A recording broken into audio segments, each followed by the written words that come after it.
திருப்புகழ் 113.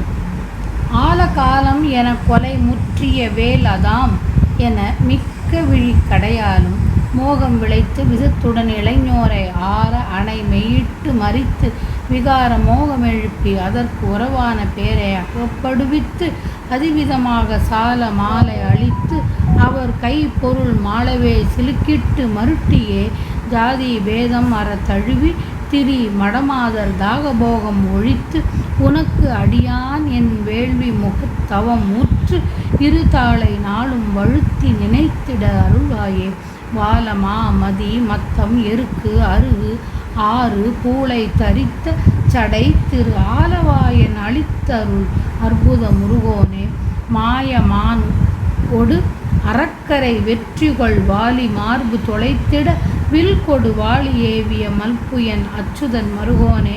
நாலு வேதம் நவிற்று முறைப்பயில் வீணைநாதன் உரைத்த வனத்திடை நாடி ஓடி புறத்திதனை கொடு வருவோனே.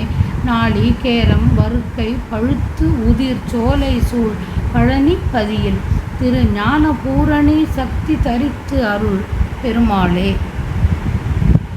இரு தாளை நாளும் வழுத்தி நினைத்திட அருள்வாயே.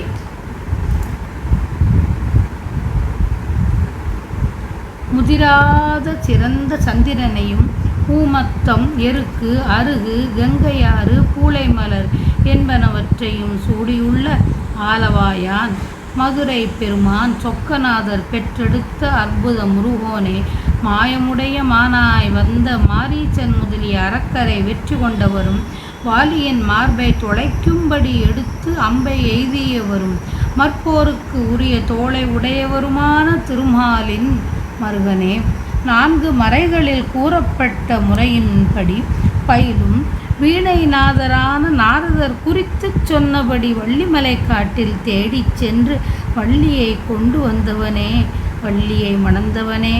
தென்னை மரமும் பலாமரமும் பழுத்து உதிர்கின்ற சோலை சூழ்ந்த பழனிப்பதியில் அழகிய ஞான பூரண சக்தியான வேலை உடைய பெருமாளே. காம ஆசையை ஒழித்து உனக்கு அடியவன் என்று ஆராதனையான தவ ஒழுக்கத்தை மேற்கொண்டு உன் இரு திருவடிகளை நாள்தோறும் துதித்து இன்பமடைந்திட அருள்வாயே, அருள வேண்டும்.